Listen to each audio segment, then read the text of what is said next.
I only win. Is it the Wilson Park League? Is the Wilson Park League. I'm done. I told him I'm not coming back. We're gonna let someone else win for a minute. Now Oh, that's so soft. I keep winning. What do you want me to do? Dude, Kobe wouldn't quit. I won 4 or 5 in a row. Next show, I'll show all the T-shirts I get from Wilson Park. We're going to El Segundo. It looks weaker. After that, if we keep on winning, you're leaving your championship run to they go. They told me it's going to be the same. Weaker competition. They told me it's going to be the same. I'm pretty sure there's a group of guys from my high school who play in the Wilson Park League. I'm pretty sure I've been smashing on them for about 10 months now. What? You're Peninsula, right? No, PV. PV. Oh, but there are a couple of guys on that team that also went to Penn. Oh. Is there a bald-headed motherfucker named Avid?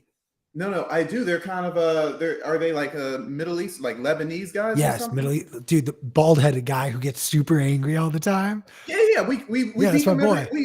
That's my boy. We beat them. Ask him about some proof of work. Ask him about proof of work. Okay. We ought to laugh. I'm gonna make so much fun of him for this. I'm so excited for this now. This is gonna be great. Too funny. Ladies and gentlemen, welcome into another episode of the Bitcoin Ballers. I'm your host Q. I'm joined by my co-host Ulric. It is Friday, April 14th. We have the final play-in game. One happening as we speak right now. The other one will tip off shortly afterwards. We're gonna talk a little bit of news. Not a whole lot to talk about in that space, but we're gonna spend a whole lot of time talking about the playoff matchups. We'll break down what we think is gonna happen, at least in the other playing game, because I think we'll see the winner of this one. Who's up right now? Yeah, the Bulls are up by I think the Heat are up by 7 right now. Third quarter? 20-13, halfway through the first quarter. Quarter's almost over. All right, still early, and then we'll break down the other matchups that have already been set 2 through 7. But let's start first with this bit of news that you sent over to me. Turns out the NBA don't like it when you rest your players, or at least rest your players when you shouldn't have been. The Dallas Mavericks have been fined $750,000 for resting their players when they were fit to play. As you know, freedom money maximalists, as Bitcoiners, anti-government. Like, I look at the league imposing these sanctions, and on the one hand, I'm like, big brother, get out of here. But I alluded to this last week. Like, there were going to be teams that were just going to rest their players. Even the playoff teams were resting some of their starters. Like the Phoenix Suns didn't play any of their starters. But you didn't hear a word about the Phoenix Suns. But because Kyrie Irving isn't playing, Kyrie Irving's team gets fined. It's clearly not a race thing, because all the players that sat on the Suns are also like players of color. So people of color, I mean, it's obviously like a Kyrie thing, but I turn it over to you. I think it's more than just it's definitely not a race thing. And it's definitely not I would say it could be a little bit of a Kyrie thing, where the negative eyes on him, sort of like you alluded to with Ja Morant.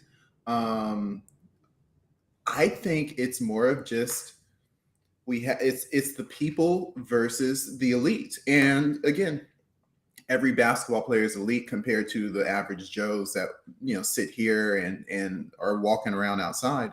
But in their universe, they are the workers, and the elite are essentially the owning class, the people, the owner class, the executive class.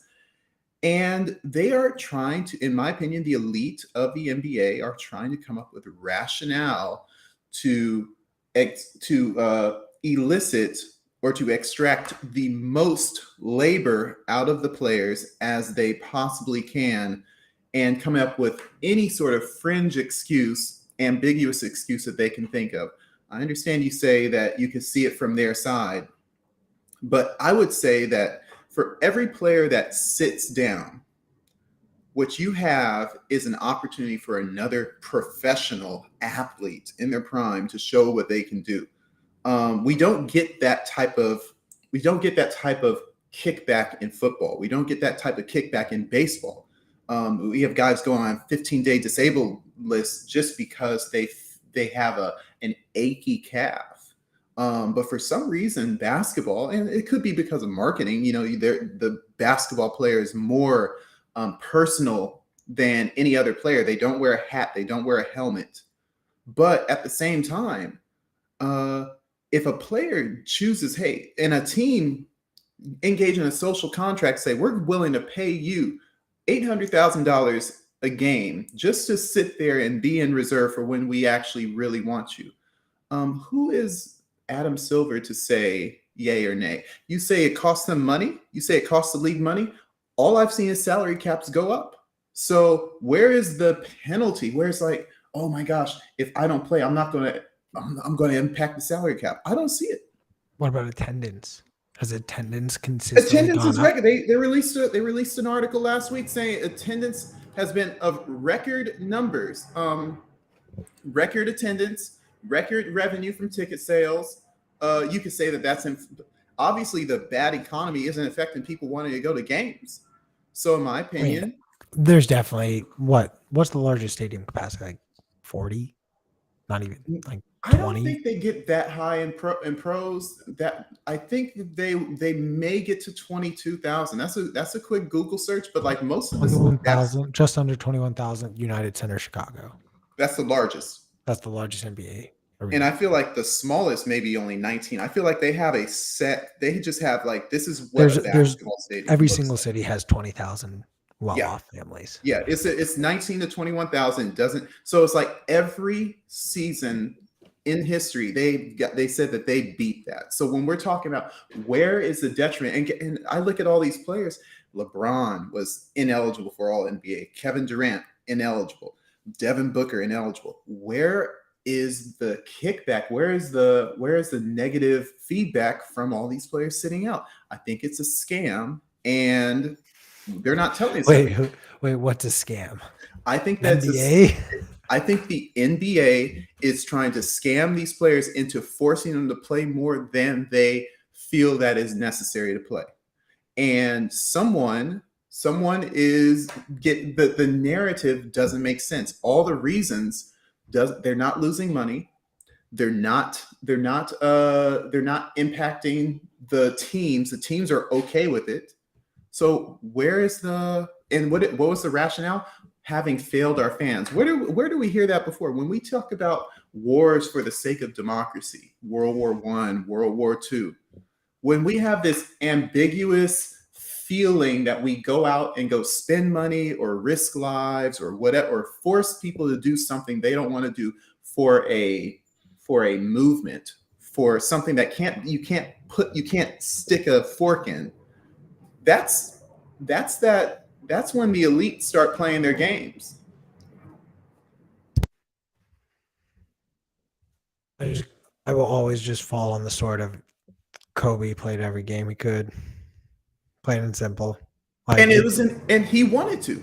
But if someone else doesn't want to, that doesn't mean, oh, look at Kobe, you should do it, Kobe. I can do whatever I want. That means that now I have to. But then I feel like you should include a caveat to that and say, fine, but then don't you dare use Kobe Bryant's name as some sort of like, oh, I looked up to him. Like that was no, he wasn't. He wasn't your dog if you don't abide by that level of competitive spirit. Fair. And you know what? And if that's the only feedback, oh, you should be looked down on. If Jason Tatum tries to talk about Kobe Bryant, Jason Tatum never plays more than 70 games in a season, then fine. Then we'll get on him for that. But I don't want to see teams fined $1 million because they said, oh, do we want to play for the 10th seed or go for the lottery? I mean, in my opinion, I think they played out, they fleshed everything out. It's like, you know what, that lottery pick may look pretty good. And we're not punishing the Rockets for for not going after maximum amount of maximum players. Charlotte just came out and said, "Yeah, we're not going to go after people in the free agent market. We're going to kind of keep money on the table. We're going to keep money back. We're going to build through the draft." They're going to sit on 30 million of free money they could throw to Fred VanVleet. But guess what? They're going to say, "No, we're going to hold on to that." Should they be penalized? Yes. Yeah, right. Because they're not putting forth their most effort. We're going to pay as many people to get as many win shares as possible to give us. No, they're not doing that. It's complete. Do it's a teams get scam. to pocket whatever of the cap they don't spend? Yeah, of course. Money not spent is money. A penny saves, a penny earned. What do they have to? If they don't spend it, they have to pay the NBA. Man, the NBA is running a smooth scam. You get paid. You pay the NBA on the luxury tax, and you pay the NBA on a poverty tax. That would be really crazy. You know, the NBA is the only professional sports league, though, that is not a non-for-profit in the eyes of the IRS. Every other sports league is a non-profit organization. Well, wait, every other league is a profit. The NFL is a non-profit organization. Oh, but the NBA is a for-profit. Yes, so the NBA actually pays taxes.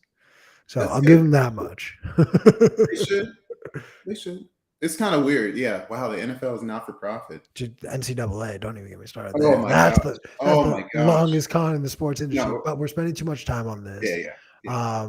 Let's hop on over to more pressing matters. And by more pressing matters, let's talk Thunder versus Timberwolves. Now, I got to take a victory lap.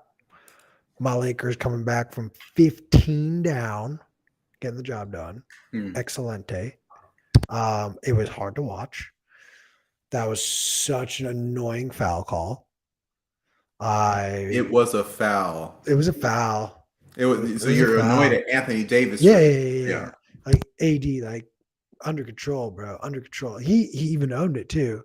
Post game conference. Oh, I messed up the game winner. My bad, guys. Dennis Schroeder, though, I've been on him.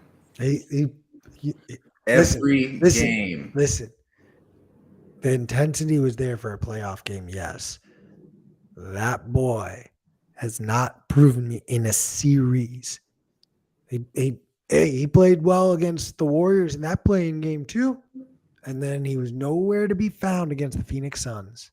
So I have a short memory span there, but I think the more impressive thing, and I think this is going to be the thing that carries the Lakers, is that defense locked down the Timberwolves. No made field goals in the final 7 minutes of the game, 8 minutes, something like that. Like the only points the Timberwolves scored were the 3 free throws that they made with 1 second left in the game. I think it boils down to, it really shows how few true shot creators that they have. And even though dynamic athlete Anthony Edwards, talented offensive player in Cat, and a guy who could easily play another 3 years in Conley, what you have is, can you put the ball in someone's hands and it's like, I'm going to create space for myself or get by someone reliably while not being out of control and be able to kick out to someone. And it's not Conley for sure. Too slow, too old. Edwards, as explosive as he is, probably doesn't have the decision-making quality yet. And Cat feels always like a runaway train, which is good and bad, which is a wild card, but somehow he ends up getting his balance to score for himself. But at the end of the game, that clutch time, it doesn't work. It's rough, but that's why they're 8 seeds, 9 seed.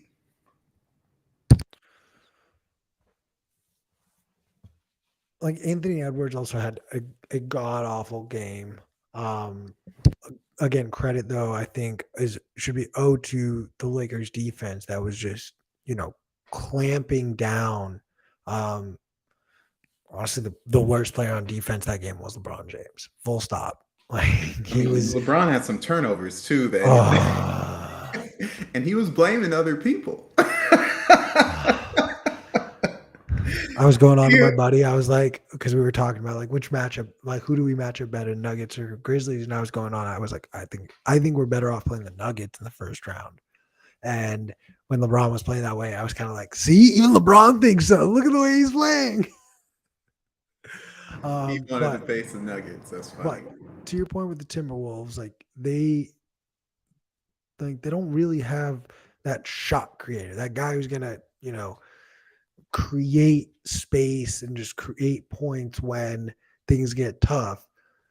The team they play tonight does though. Shy can create a shot. Shy can create offense and havoc, and I actually think, like personally, like, I'm just gonna lay my cards on the table. I think Thunder take this very easily.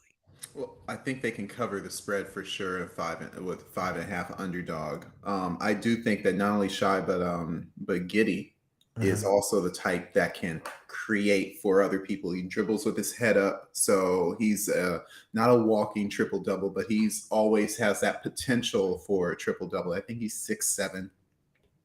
And then they have these 3 and D guys. I've always thought that they were a very balanced team, just maybe a little bit under talented or young, whatever you want to call it. But They're just yeah, young. yeah, just young. Like next year they get Holmgren back. Like then you get Giddy. Potential five Like seed. Young. yeah, like this team becomes interesting next year for sure. Shot like the question really comes down to, and I think it's a fair question to ask because honestly, there's a degree where I've been a little disappointed with this new generation. A lot of them have been really, really impressive. Like let's look at someone like Trey Young, who 2 playoffs ago, massive run, was like hot during the season too, like high expectations the next year, like lived up, but like didn't improve. I would say like he was playing at a caliber that was impressive still, but I was like, but you're not taking a step forward, okay? Then this year comes around, and to be honest, he took more of a step back than a step forward, in my opinion. It's hard to step. I think he was averaging 29 and 9 one year. I don't need you to average more points. I need to see your game develop. And I didn't see that. And there is, and I don't think he's the only one, quite frankly. Like, someone whose game has continued to develop, quite frankly, in my opinion, but then now has like been silenced by the NBA is John Morant. Like last year, he was the most improved player of the year. And honestly, like he made bigger strides again from last year to this year. You know what I mean? Like the work in the off season, it shows in that regard. I I don't. don't, Go and ahead. I present it to Shy as a, like, you had a great year, however far it goes this year, like kudos, well done. But there's an expectation or a bar now that I think Jaw has even set where it's like, can you improve upon that, or are you going to pull a U-turn? And by no means am I saying Trey Young like has no shot at ever redeeming himself, improving, and like growing from his sort of peak. But what I'm more or less alluding to is that until I see it, like Trey Young has diminished while some other players have improved.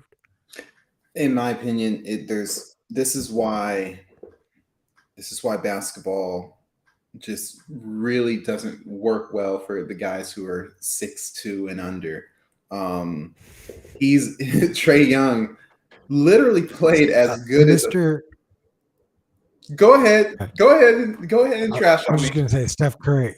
Steph Curry would beg to differ. But he never, I would say he never changed his game. He just continued to play at the level that he was. And they had a great chemistry with all these players around him. And they always, when you say that he benefited, when you said he grew, I would say that his team grew around him. Steph Curry is always Steph Curry. But mind you, he reached a plateau where he stayed Steph Curry and he kept improving. Because I would say Trey Young, John Morant started off better than Curry was, and Curry kept going maybe a slower pace where he plateaued really high, and where these guys started off like bam, first year, second year, like we're like wow. the catch is that Golden State also had Klay Thompson that was growing with him, Draymond that was growing with him. They added Kevin Durant. Oh, by the way, who they trade away who went to Dallas? Matt Harrison Barnes. Harrison Barnes was up there, and then they traded him. Then they end up getting Kevin Durant. Then they trade him. They end up getting Andrew Wiggins, D'Angelo Russell. All these guys are just in this higher echelon of talent. And so, whereas Steph Curry always maintained his level, I would say that Trae Young is going to get his 25 and 8. Can those other guys, can DeAndre Hunter become like a wow? Can Collins? I think he had a lesser than admirable year this year. Check the chat. Oh, my bad. Huh? Why do I not? There we go. Yeah. So long story short, I think that these players need to have those other support players grow up with them. And I think Trae Young is going to do his thing. But of course, you see those sophomore slumps with the quarterbacks. You can see that a little bit with the third, fourth year players, that you see them do something good early, and you want them to maintain. Jury's out. So let's get back then to just the matchup in particular. Yeah. Who you thinking? It is in Minnesota. Rudy Gobert still out, back spasms. Oh, is he out now? So he's out. I thought he was in, but it's gonna kind of like limp. He's doubtful. I thought he wasn't playing. Regardless, either no Rudy Gobert or a hurt Rudy Gobert. I personally, for honestly like 3.5 quarters there, honestly like 3.9 quarters, I was very validated in saying like I think the Timberwolves are better without Rudy Gobert. But there is more space for Cat. Yeah. It really just comes down to, do you think the Thunder's bigs can hold Cat down, or can Cat keep up scoring wise with Shy, really? I think I give the edge to the home team, honestly. The way they played against the Lakers, I think that they're going to shore up those issues. Dude, you're not going to have that. What was that guy, Prince? Rain like 8 3-pointers. Conley, 5 for 6 for 3? Like, no, like I agree. They're not going to shoot like that. I agree, but Anthony Edwards ain't going to play like that again, likely as well. So that's where and then home team advantage is hard. It's hard to. I've seen too many road upsets recently. The Bulls upset, the Hawks upset. Again, all these teams are so close. Me saying the Timberwolves. Honestly, it's a coin flip, but I'm going to give the edge to the home team. It's definitely going to end up being the Thunder, and I can't wait to make that. Okay. All right. Toxic. The other matchup, it's getting close, and we're about halfway through the second, so I guess we'll see how that goes. At this one, I'm just rooting for the Bulls, because I would love to make fun of you because I picked the Bulls to make it into the play-in tournament, and even made the point to say like this will be a sneaky team. There's an old saying, damned if you do, damned if you don't, because by the Bulls making it, that means that Miami, who you were saying, oh my gosh, they're going to pass up the Nets. Right? So which poison are you going to sip, sir? I'll take the bigger underdog story. Okay. Right. Yeah, if the Bulls end up winning a championship, that would really make me look bad, right? Dude, if the Bulls win a championship, I'm gonna go streak in downtown LA. Like, what? Yeah. Like, there's no chance the Bulls are winning the NBA championship. With Patrick. Well, I guess I spoiled my early pick into my what were we gonna do at the end of the show? Honestly, we don't have time for it, anyways. Let's move on. Let's do some 2 through 7s. Do we want to start? Do you want to start in the middle? Let's go in the West. Or do you want to start? I don't care. Let's just start the West. All right, let's just, spread out. So we'll start 4-5 matchup. Let's really get in the weeds here. Okay. Phoenix Suns with a healthy Kevin Durant, arrested Kevin Durant, who has been 8-0 when he has played with both Devin Booker and Chris Paul. Kevin Durant. and little brother LA Clippers with Russell Brickwood. Russell Brickwood, is that your final answer? Yeah, Russell Brickwood. I like that evolution of his name. Um, and I believe no Paul George. Correct me if I'm wrong. No need to correct. They're going to let him come back easily. They're not going to rush him back. Was the quote? Okay, so let's.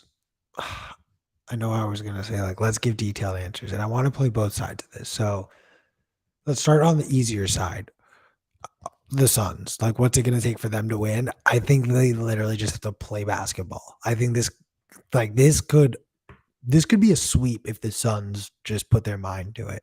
Honestly, because Kawhi Leonard is awesome, as awesome an on-ball defender as he is. Now that you're lacking Paul George, you do not have that answer for both Kevin Durant and Devin Booker. You just don't. That's really it. Unless Westbrook becomes like some weird version of playoff. No. We'll do the Clippers in a second. Oh, We're Phoenix. focusing. Oh yeah. Yeah, I just want like Phoenix. I think that Phoenix is a team with scoring, with defense, with size, and with, in my opinion, ball control. They don't make mistakes, mainly because as low of athleticism Chris Paul has, he's not going to turn the ball over. He's going to make good decisions with as much capability as he can, and that will be good enough to win with a lot of equity. Like they would have to really blow it to lose this series, in my opinion. Yeah, I would say my expectation will be if the scores get run up, like if these become boat races almost. I don't think the Clippers have enough firepower to keep up even scoring wise. So I anticipate honestly like triple digits almost every night out of the Suns, especially against this Clippers team. So I'm gonna you know we'll make our actual pick for what we think this matchup is. But first, let's talk through like what does it take for the Clippers to win this series? I would think an exorbitant amount of opportunity for their star players, their shot makers, namely Kawhi Leonard. Like we're probably going to have to see some sort of crazy, Spurs, Raptors, Kawhi, literally what they call a hyper carrying in the gamer world, where he's just like no one can stop him. And the interesting part is that as great as Suns players are, if they're going to be playing Booker and Durant primarily, that's going to be they're not going to be the ones that will be able to stop Kawhi from doing what Kawhi wants to do if he can convert.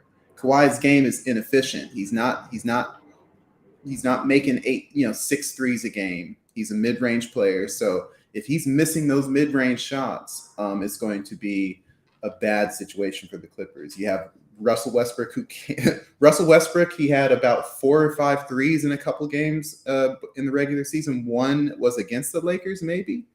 He's going to have games where it's like, oh, wow, Russ is making threes. And I wouldn't bet on that. So it's a long shot. I'm going to be a little bit honestly just sinister about this.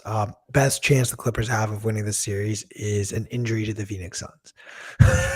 The second best chance the Clippers have is a healthy Paul George returns very soon, like before game.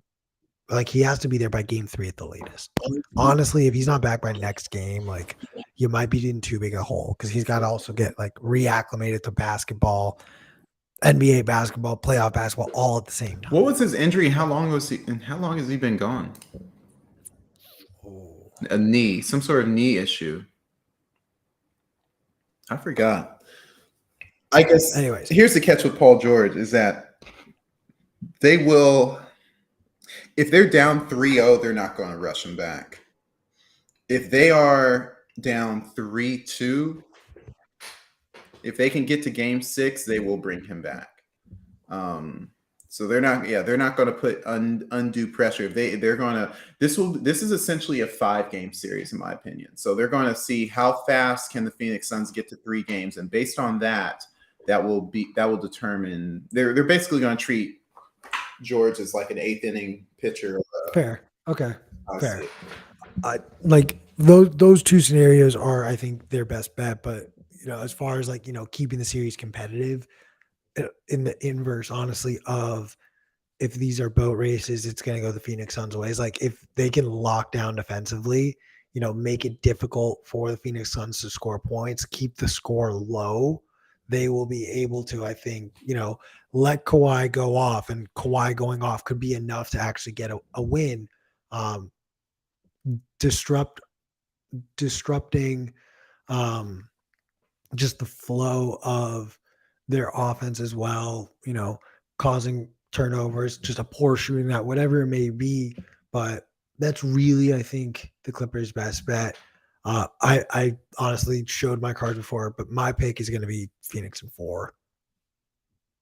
What's yours? Yeah, I would say Phoenix in 5. I don't like predicting sweeps beyond a 7-2. No, it's the Clippers. No, this is what I say, man. You're not a real Lakers fan. If it's a 7-2 real or Lakers an fans, 8-1, I could see a sweep.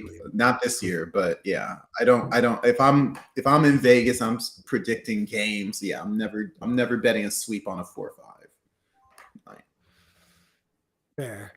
But one of the teams are hurt and injured, and the other one is like not a real 4 seed that only is the 4 seed because they got a midseason trade. Kawhi. But I want to move on because we have a lot more matchups. So I want to go to the other 4 or 5 matchup: Knicks and Cavs. Let's start with the Cavs. Favorites in this series, I think they are a class above the Knicks, anyways. However, I think what it'll take for them to actually win is, playing a little grittier basketball. I don't think the Knicks are as physical as the Cavaliers are, and I think they have a lower free throw shooting percentage. You can sort of see if this game becomes physical, they will struggle, I think, to win, and the Cavs can grind it out. And I just think, you rely on half-court basketball a little bit more in this one than you'd expect.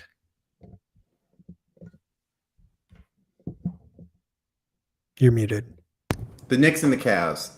The Cavs play. We're starting with the Cavs. We're starting with the Cavs, yeah. What does it take for the Cavs to win this? Yeah, the Cavs, in my opinion, they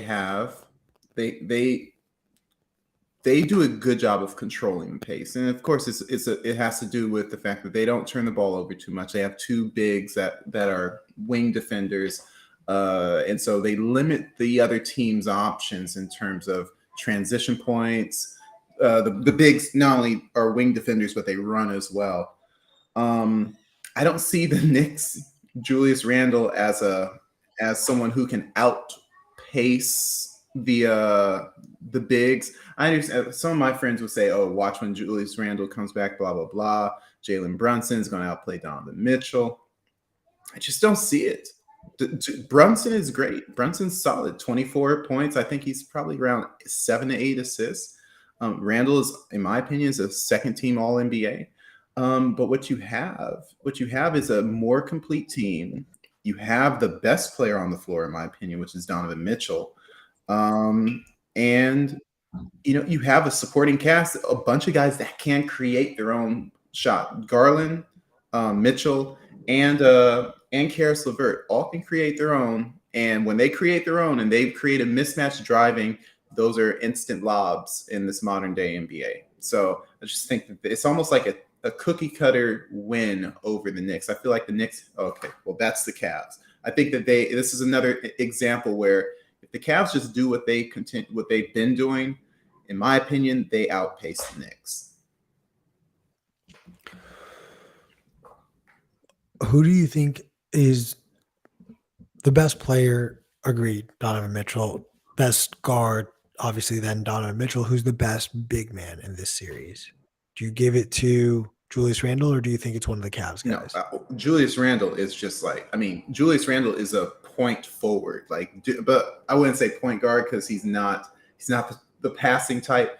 what I mean by that is his ball handling skills is pretty crazy, and his ability to create for himself, step back, long range shots, sometimes inefficient, fadeaways from 18 feet, not the best shot you want to take. But again, in the playoffs where things get tight and margin of error is really small, you're gonna say, I bet the Timberwolves wish they had someone like Randall that could confidently shoot some 17, 18-foot fadeaway.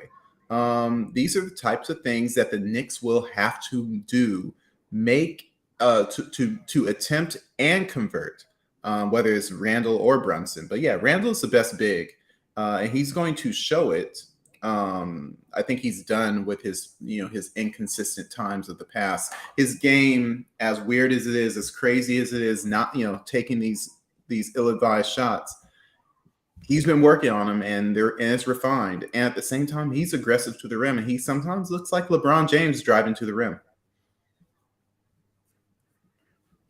And that's something that none of the greatest player to ever play the game, LeBron James. You think that Julius Randle has flashes of That's right. People can have. What are you smoking? Does Tatum have flashes of Kobe? No. Never. Does Kobe have flashes of Jordan? Of course. Oh.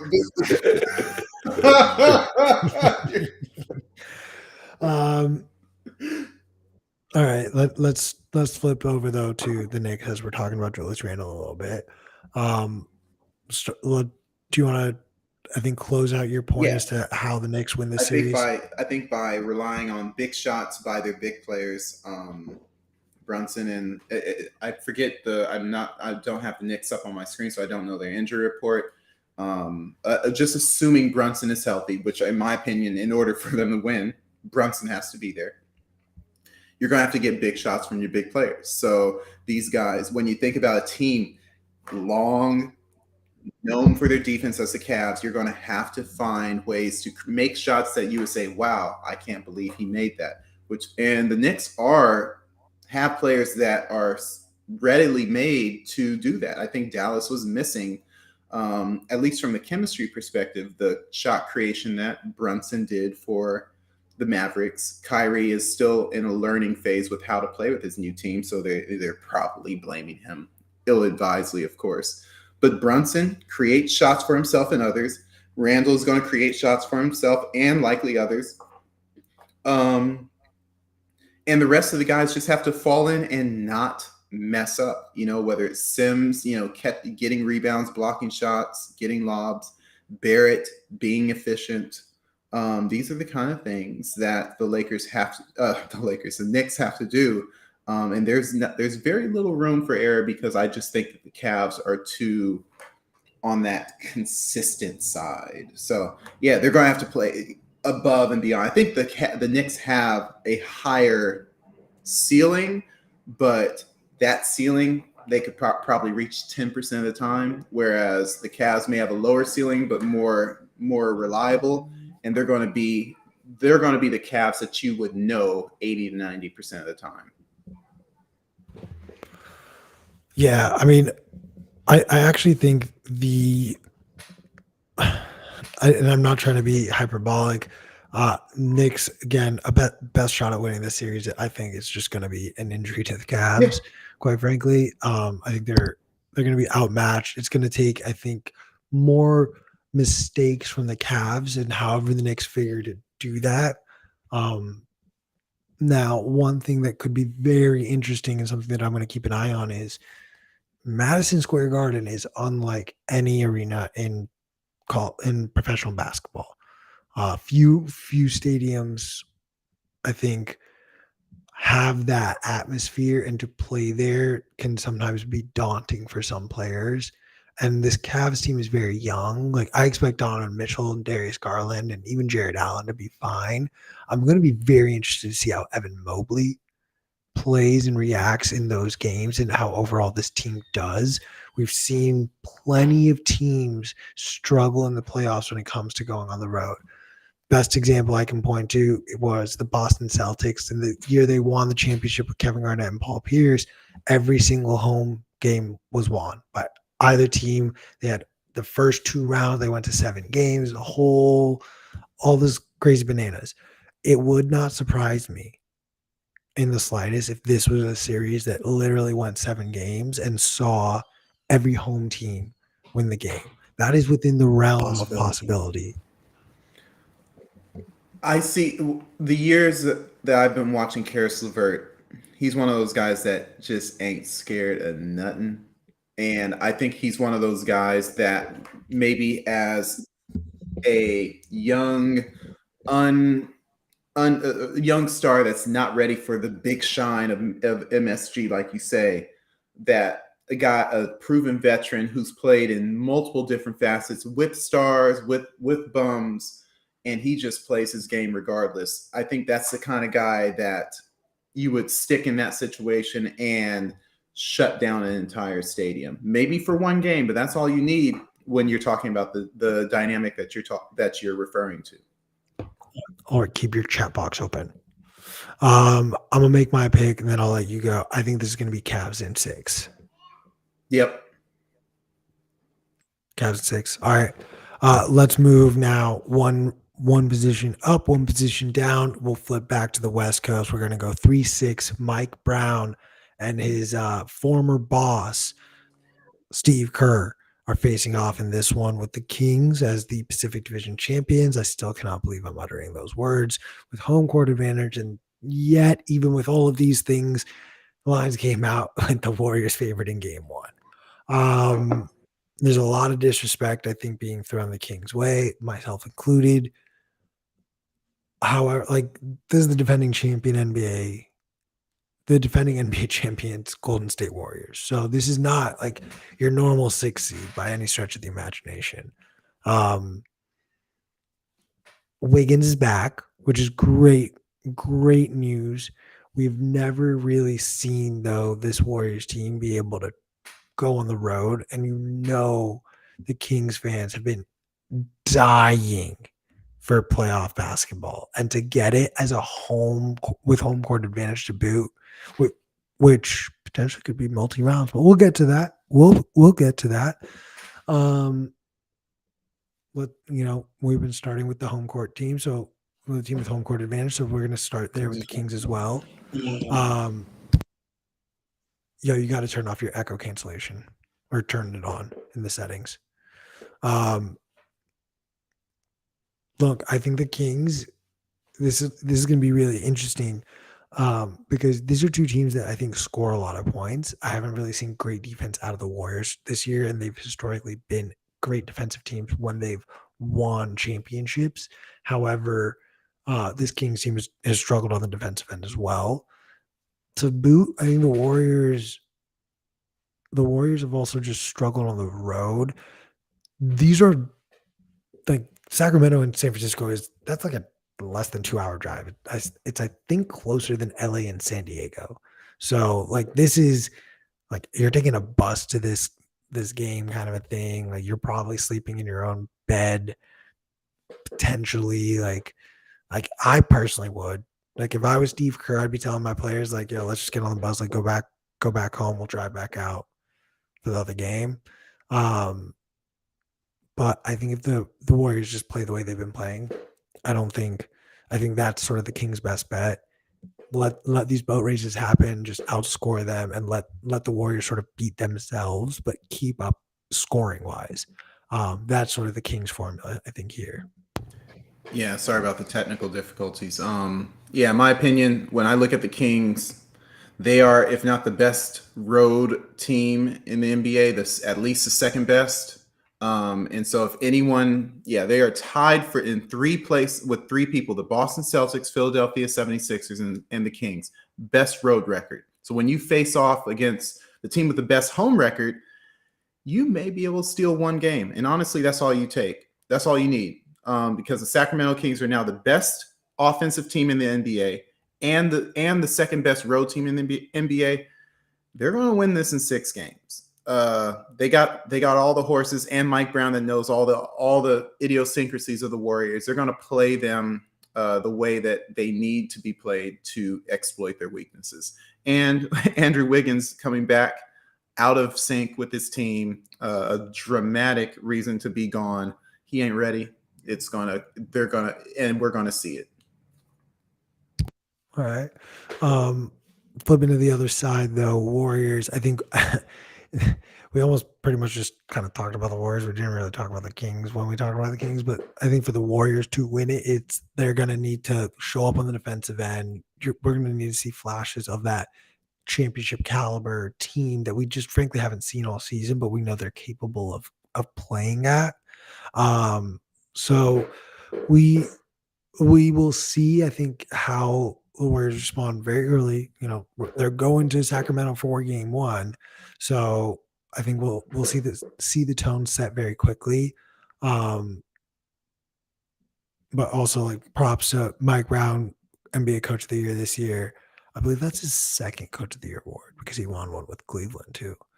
That's LeBron winning that. Totally. Okay, so this is really his first. Okay. I still haven't forgiven him though for butchering a super team with the Lakers, like absolutely butchering. But let's move on to our predictions. I'm actually gonna take the Kings in 7 games here. Yeah, so like I said before, the Kings 6. I think that the Warriors will start off just losing 2-0. But again, what does it take for the Warriors to win? Similar to the Knicks, they have to play at their highest. And when we see what's their ceiling, well, what's the ceiling of Steph Curry? Well, borderline, best guard of all time. What's the ceiling for Klay Thompson?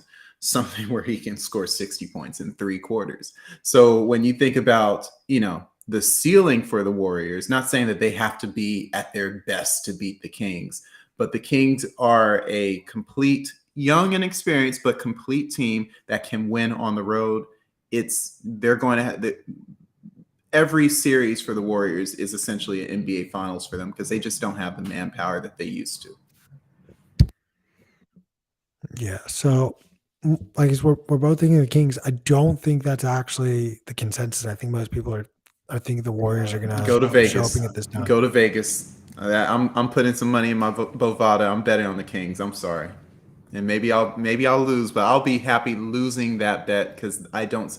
There are a lot of people when they put money. Their Lakers have been favorites for years back in the day when they shouldn't have been favorites because a lot of people who bet they bet on the Warriors, they bet on the Lakers because they're homers. This is a very odd line that just doesn't make sense. Let's flip over to the other 3-6 matchup, and this one is the 76ers and the Brooklyn Nets. Okay, let's start with the 76ers. What is it going to take for them to win this series? Embiid's the MVP.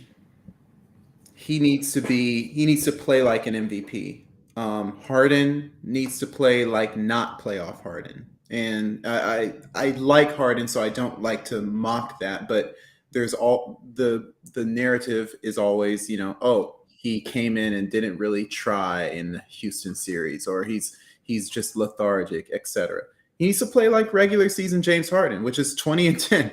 It's an all NBA level, and if he does that, the Maxey and Tobias Harris, they have a very solid team with a walking mismatch. Be the 76ers. Yeah, I don't disagree. I think the 76ers just literally need to be, one of the better teams in the East to stomp on over a team that has no true leader as far as on the offensive end. This is where you get exposed for that kind of stuff in the NBA, in my opinion. So I'm not going to tell you my pick, but I don't think that this is going to be a very difficult matchup for the 76ers. I'll start though on the other side, like what it takes for the Brooklyn Nets to get this done. Lights out shooting from their guys. First off, 4 games. That's all you need. You need lights out shooting in 4 games. And honestly, Doc Rivers is not going to get this done if it goes to 7 games. Like he's just not. So if they can, all you got to do is win 3 games. Just win 3 of those first 6. ideally before the other team wins 4 of those games, and you got a shot at this, like genuinely. Um, I think also kind of on the inverse of what we both said, if the 76ers start doing like 76er kind of things, like if James Harden's just sticking around a little bit, if Joel goes down for some reason, God forbid, that's going to be a recipe for disaster here for them. That said, oh god, No. Continue, finish. no. I was gonna give my pick for the series, Yeah, but you, in my opinion, so Mikal Bridges is averaging, I think 27. He's essentially Kevin Durant since Kevin Durant left. 27 points a game. That's something that they would like to have during the playoffs. Not sure if he can do that he's essentially the best player on their team now. Then when you say they gotta make shots, Seth Curry, Joe Harris, Mikal Bridges, Cam Johnson, yeah, they can be the type of team to make 15 threes a game and just out. not enough. I'm talking like when I'm saying shooting lights out, I mean you're shooting over 50% and you're making at least 23s. At least. You don't have to make 20 to beat the Sixers. Yes, they will.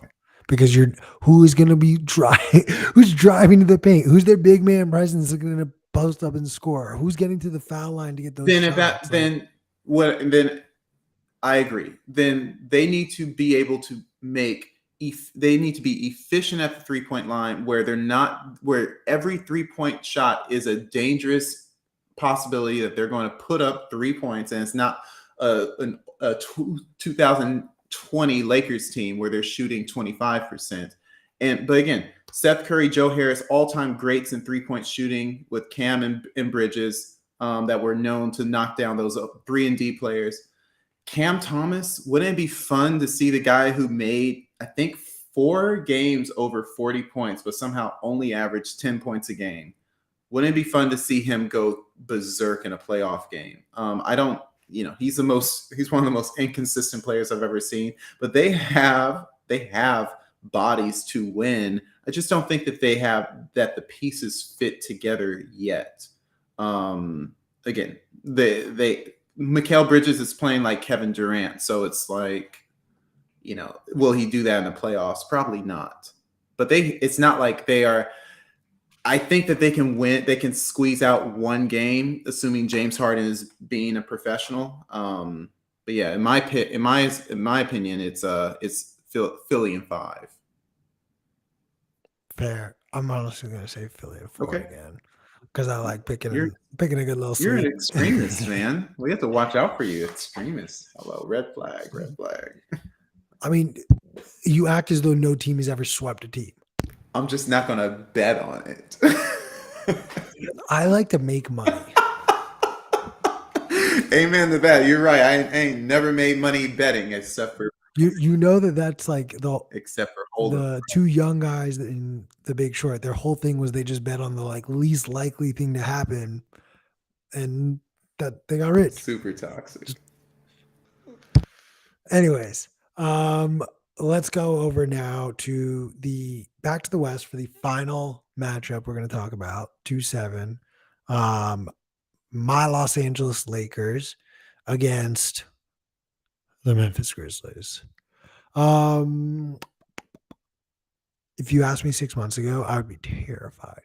You asked me with a Russell Westbrook as my point guard and Pat Bev as my point guard, I'm like, oh, we might get swept. That's where my head would have been at. This Lakers team with this Grizzlies team. And by this Grizzlies team, I'm alluding to a potential where John Morant is not really their marquee player, which I think that's far-fetched. But again, we're going to start with the Grizzlies. What does it take for them to win? I don't think it's going to take a whole lot, truthfully. If it's a high-paced, high-tempo game, they're going to outscore the Lakers. If this is going to triple digits regularly, if this is a fast break game instead of a half-court grinded out type of game series, Grizzlies are going to win this, or at least win those games pretty easily. And then health, this Lakers team is very fragile. D'Angelo Russell unsure about what his status is going to be for game one on Sunday, but that remains to be seen. So, what are you thinking as far as what it takes for the Grizzlies to win? I think that I think it's honestly going to come from their bench. Um, Tyus Jones, Luke Kennard. I think that these type of guys will need to come in and stretch the floor because as good as the Lakers defense is when the playoffs come, I expect it to get better.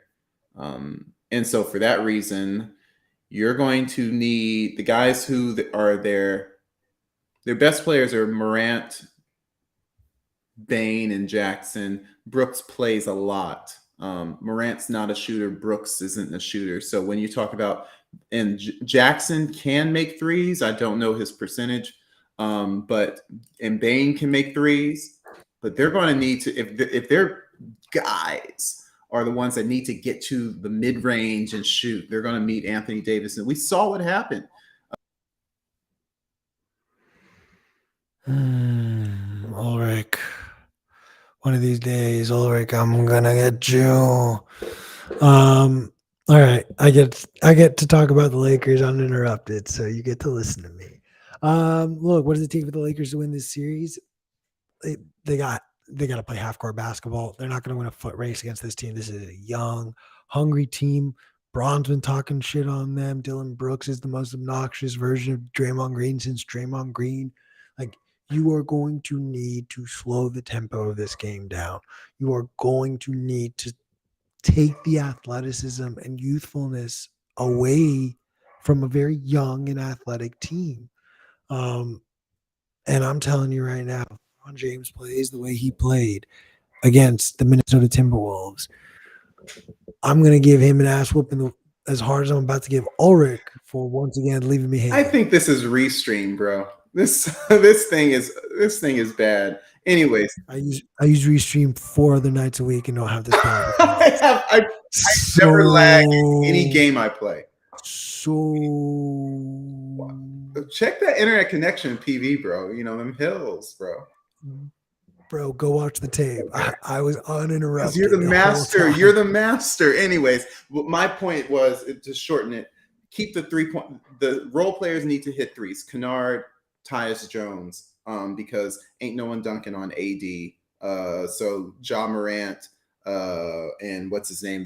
The small forward. Forget his name. You can't be Dylan Brooks. Dylan Brooks. You can't be getting to the rim. Even Jaren Jackson. You're not going to get to the rim on AD and live to tell the tale. Sure. I did give my take on how the Lakers win this, and I'll give you a quick little summary. It essentially was you got to force half court basketball here. You got to, this is a young, athletic, hungry team, and you got to essentially take away their youth and their athleticism. Yes. So, and almost exploit their inexperience a little bit. And then the kicker was like the LeBron James of the other night. That can't have that. Can't have that, bro. But even that's scrub basketball. Even that LeBron James was still hyper productive, and he just had those lapses at the end. But those lapses again, Lakers. Bro, he had lapses in the first quarter on defense. No, that was an unacceptable performance out of LeBron. I will not stand for you to justify it. I will say that that LeBron doesn't have the room, nor any of the Lakers have any room for error because they are still a 7 seed. They're still facing off against a team that has been perennially successful, at least in the regular season. They're going to have to be on their P's and Q's. And I think that this team has shown in this short body of work, I think do they have the best record since the All-Star break? I'm not sure. Mm-hmm. Yeah. So essentially, if they're playing like a number 1 seed right now, they should not go back to what they were before and play like a number 1 seed. They're playing against another number 1, number 2-ish seed. I think that the Lakers can win this series in 7 games. How much of an impact do you? I mean, let's be like really honest about this. Does Ja Morant playing under 30 minutes a game versus Ja Morant playing over 35 minutes a game, is that the difference maker between the Lakers winning this series or not? No, because Ja Morant, I think, is a limited playoff player because he doesn't have the the outside range that is going to be needed. Again, explosive as all get out, but he's 6'3" and he's wiry. And it's just a little more physical in the playoffs. Things are let go. The refs, well, I mean, let the refs let plays go that they wouldn't before, and he has to adjust his game. You have to take a step back, 18-footer. Can he make it? Can he make an open 3-pointer? Not at the efficiency that Kawhi could, or that Paul George could, or that even LeBron could. So these are the kind of things that when you were mentioning, players developing their game. In my opinion, Ja Morant has a higher ceiling than what's his name, Trae Young, because Ja Morant still has to develop a reliable 3-point shot, and you're going to see, and I think he will at one point, but he's not there yet, and I think the Lakers will be able to exploit it. What's your pick? Lakers in 7. Nice. I'm actually saying Lakers in 6 on this one. I don't think they can get it done. I don't think they can get it done in Memphis. I think if it goes to 7, Memphis will be too crazy. And this is where like little things like this I do think matter. LA to Memphis is like a 4-hour flight. That is not close. So that is a real road trip away game for those type of trips versus like Sacramento to San Francisco. That's you can drive yourself to that city. So I worry if it goes to 7. I'll just leave it at that. Let's do one final matchup. Matt, I hope you stuck around for this one. This is the Celtics versus the Atlanta Hawks. We talked a lot about Trae Young earlier, so I don't want to spend too much time talking about him. Let's cut right to it though. Boston Celtics. What is it going to take for them to win? I don't think a whole lot, quite frankly. I think they are just based on class alone a far and away superior team to the Hawks. I do think that you need your 20 points at least out of your key guys here, and then you need the rest of the team to step up.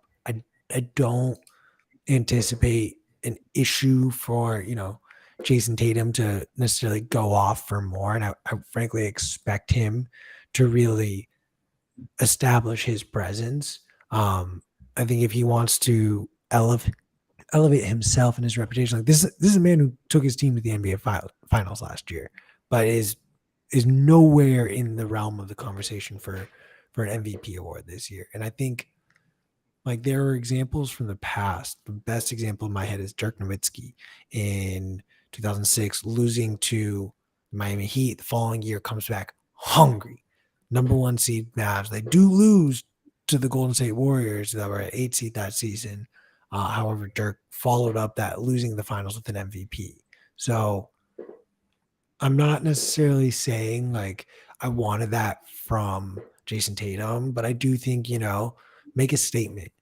And I want to see Jason Tatum make a statement in this series because I don't think the Hawks, scoring wise, Trae Young could be their response, but I don't think the Hawks really have an answer for him matchup wise. And I think he can cause some real problems for them.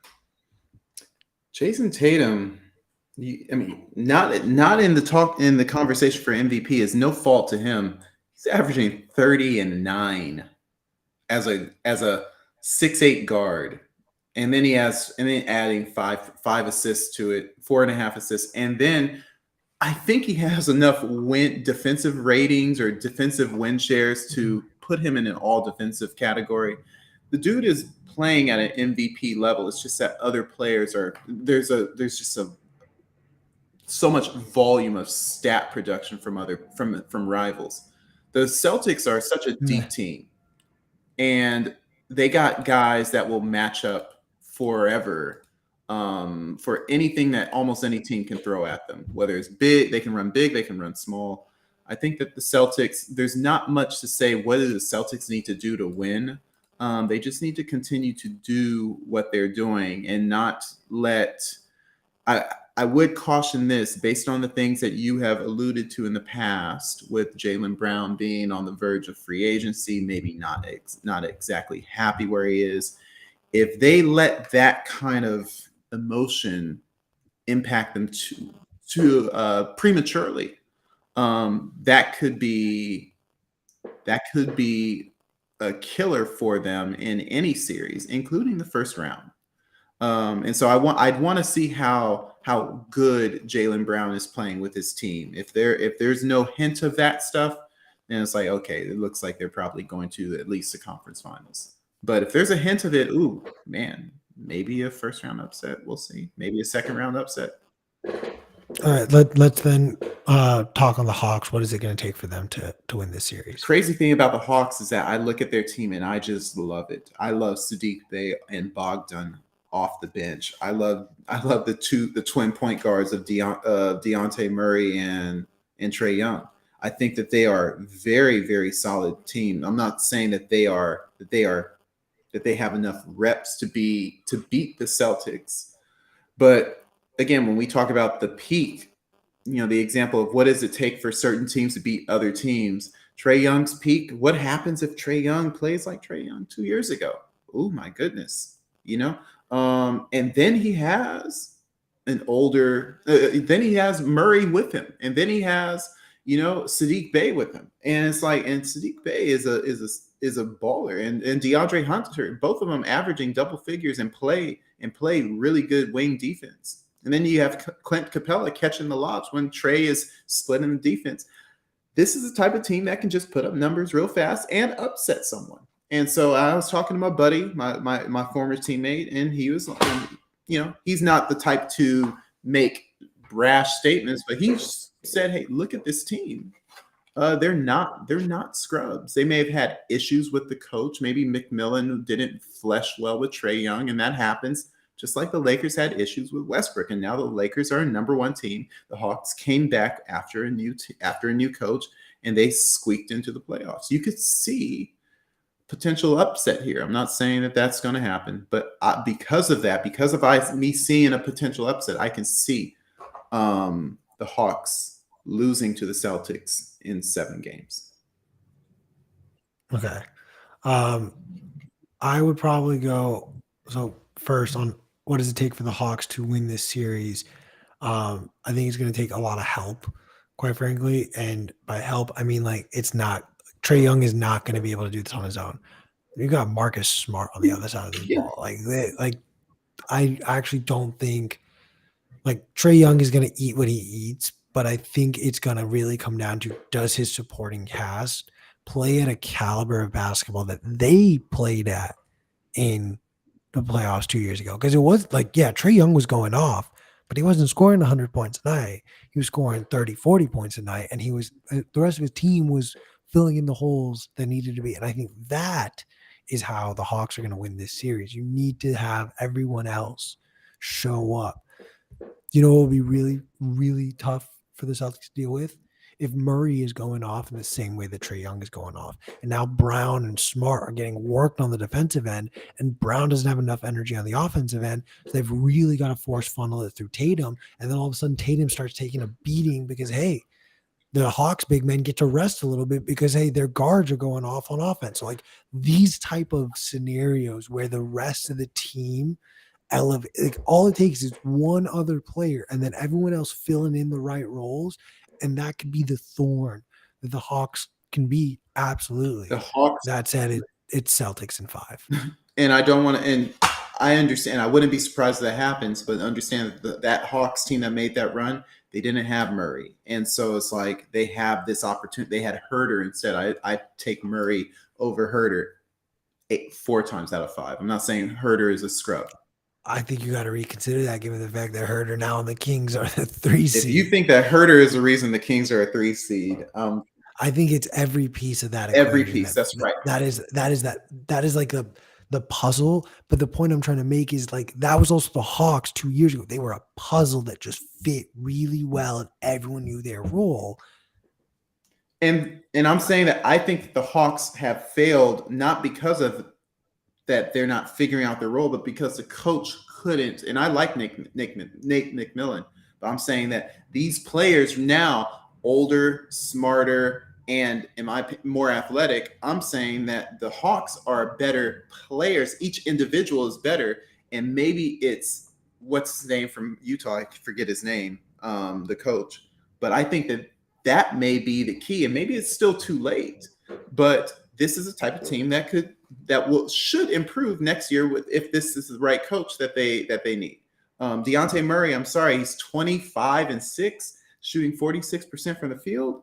He's a stud. If he can do that in the playoffs, that's You shoot 46% as a starter from the field? Like, no. as a guard, that's fine. That is, what are you talking about? Look at all the guards. You're not. That's not a championship level guard. Like, that's a laughable statement you just made. He's not a bad. When you're shooting above 40, look at Kobe Bryant's field goal. I'm not talking about the Kobe era where they treated these field goal, like 2-point field goals, differently. In my opinion, today's basketball requires you to be an elite point guard of a championship caliber NBA team, requires you to be a 50% field goal Now, for shooter. one, 50%. So there's no one who's shooting that well. And secondly, I'm not saying that Hawks need to be a championship caliber team to beat the Celtics. I'm saying that the Hawks could upset a Celtic team that may come up short for one playoff series, and they may catch a team with their pants down. But 46%, if you look at all the guys that are running for first team All NBA, second team All NBA, they're not shooting much better than that. But we can look that up. Oh, buddy. All right. Kevin Huerter, 60% from 2. Luka Doncic, 58% from 2. De'Aaron Fox, I'm combining that. Steph Curry, 57. No. I don't know. Oh, hold on. Okay, where's your link? Drop your link so I can see what Deontay Murray is shooting from 2. I just pulled up the league leaders because you made a statement as though no player in today's NBA shoots over 50% from 2. No. He's 46% overall. That means it's including his 3-point shooting. Oh, you did not clarify that. 40. When you see field goal percentage, that's all encompassing, bro. Unless you're particularly putting aside 2-point field goals. So that's including his 34% 3-point shooting. He's shooting 5 a game, so that brings it down. My internet is tripping. I think I'm going to cut out soon. I want to find what it's 2-point, because you're hating on Deontay Murray. I can't believe I get in these random fights with you. Am I? Yeah, you're still moving. Good. Find out Deontay Murray's, because my stuff ain't working. What's Deontay Murray's 2-point field goal? I'm trying to find overall, it only gives me 2-point and 3-point field goal percentage. An EFG. But EFG overweights 3-pointers. Yeah, Steph Curry, X, and EFG. All right. What is it? Dude, it doesn't give me a list of top. Here. Deontay Murray. We're getting into this stupid argument about me trying to prove it. All right. Deontay Murray, his field goal percentage is 46. His 3-point is 34. And his 2-point is 51. 2.51. Congrats. He has over 50% 2-point percentage. He qualifies as the bare minimum. He will eat you up. You expose yourself as knowing absolutely nothing about today's era of basketball by saying that you thought the 2-point field goal percentage was less than 50%. No, you weren't listening. I said his overall field goal percentage is 46%. I said it is 2-point, and that's why I think you're a fool. I'm sorry that you're still living in pre-ABA times, bro. If you look at the normal ESPN stats, it's going, when you say field goal percentage, it means all shots that aren't from the free throw line. I'm sorry, man. We are speaking 2 different languages. All right. I'm going to call it an episode. Real quick, any changes to you, who you think wins the finals? I've actually never said anyone I never We gave made it three claim. teams. We gave 3 teams last week. Oh, we for the Western and no, I still think that so Western is Warriors. I'm sorry, Lakers, Nuggets, and gosh, I forgot. Suns. What would I say? Suns. Suns. That's right.